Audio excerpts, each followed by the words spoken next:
Para siswa dan sahabat kimia di seluruh tanah air, kita ketemu kembali dan kali ini kita akan membahas tentang hukum Faraday 1 dan hukum Faraday 2. Tapi jangan lupa untuk selalu like and subscribe videonya. Oke, terima kasih.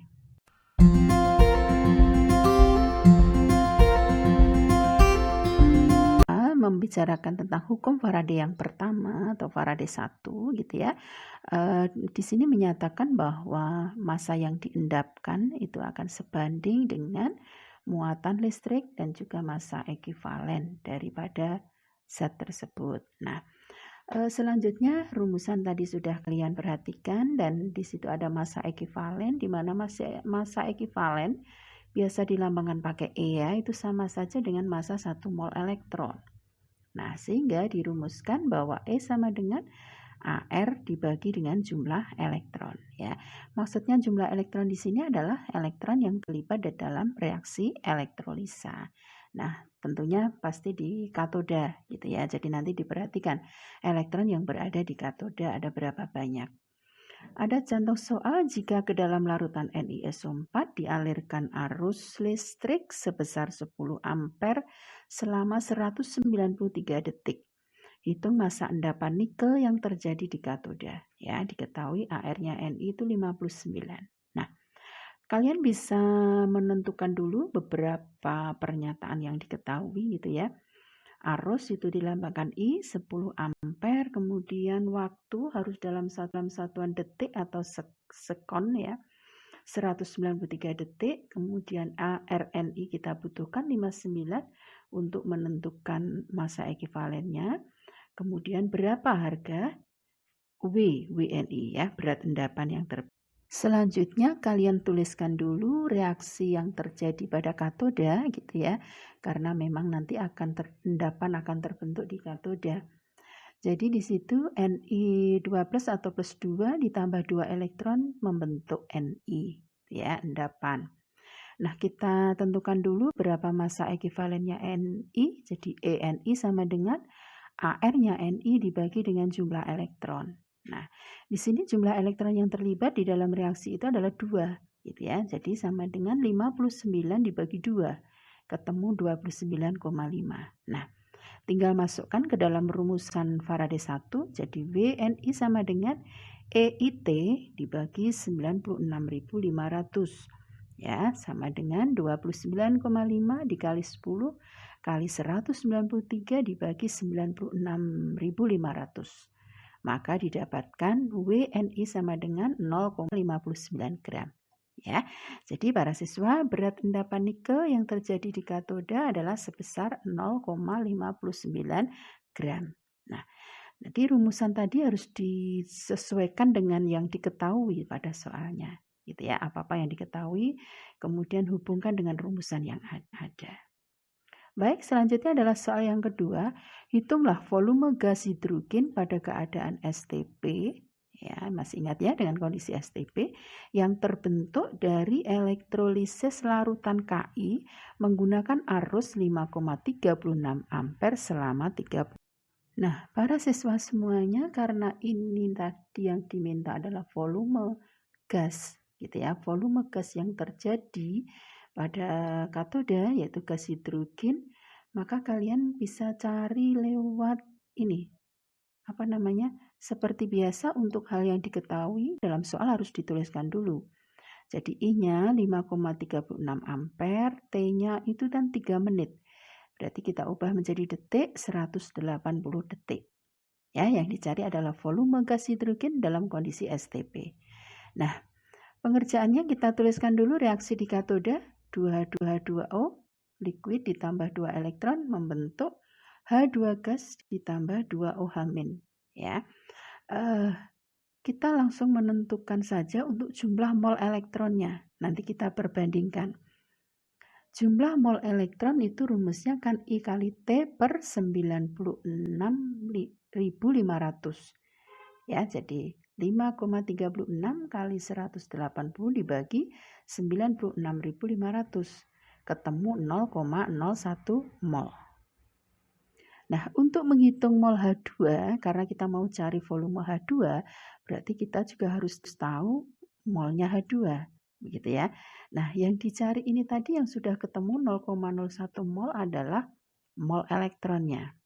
Sehingga untuk menentukan molnya H2, maka kita perlu lakukan perbandingan koefisien H2 dibagi dengan koefisien elektronnya itu.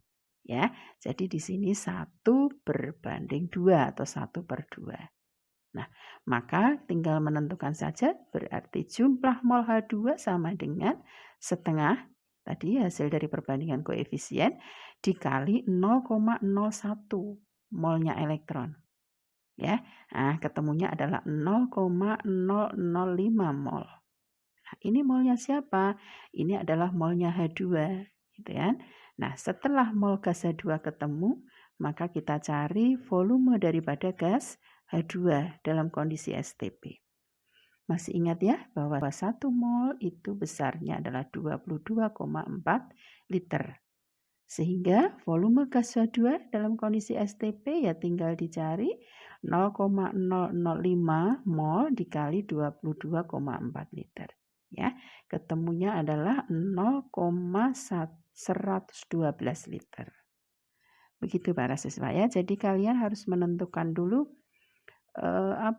jumlah mol elektron, kemudian mencari mol dari gas yang diinginkan dengan menggunakan perbandingan koefisien. Ini lebih cepat dibanding dengan melalui berat dulu.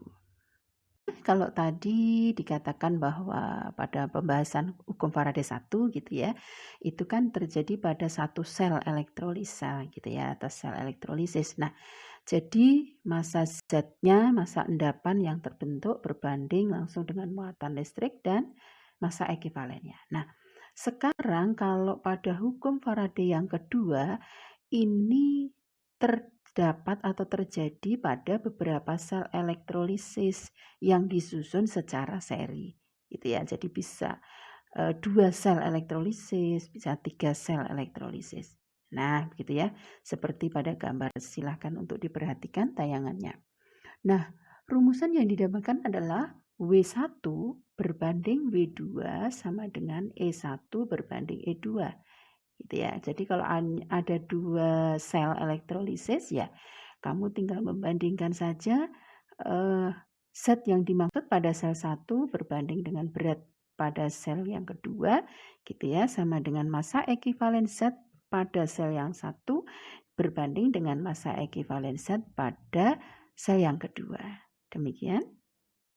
Baiklah, langsung kita terapkan pada soal ya, soal hukum Faraday yang kedua. Nah, sejumlah arus listrik dialirkan melalui larutan CuSO4 dan larutan AgNO3. Nah, jadi di sini terdapat 2 sel elektrolisis. Jika tembaga yang mengendap adalah 6,35 gram, berapa gram endapan perak yang terbentuk? Gitu ya. Nah, masih ingat ya, perak berarti Ag.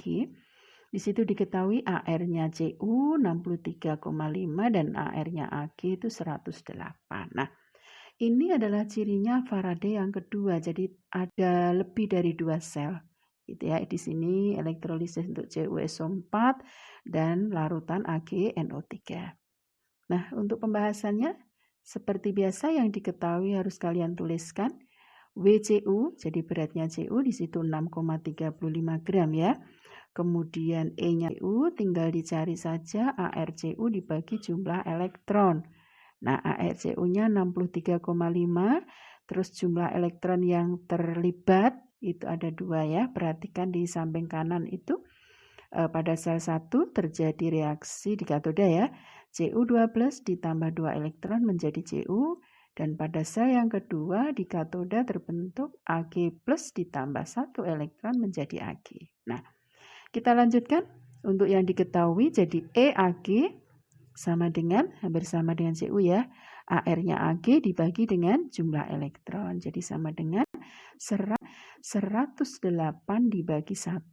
Ketemunya 108. Nah, kamu diminta untuk menentukan WAg, gitu ya, berat Ag atau endapan perak yang terbentuk berapa. Kita masukkan pada rumusan Tadi kan ada rumus W1 berbanding W2 sama dengan E1 berbanding E2. Nah, yang kita anggap sel 1 tadi kan Cu ya, maka langsung aja ditulis Z-nya. Jadi WCU berbanding WAG sama dengan ECU berbanding EAG. Nah, kalau seperti ini kan perkalian silang ya, matematika mesti kalian tahu semuanya. Jadi 6,35 dibagi WAG sama dengan 31,75 dibagi 108. Nah, penyelesaiannya kan perkalian silang tuh, ya kan? Berarti 31,75 WAG sama dengan 6,35 dikali 108.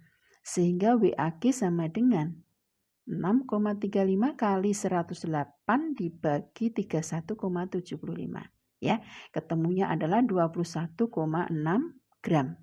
Nah, jadi endapan perak yang terbentuk sebanyak 21,6 gram.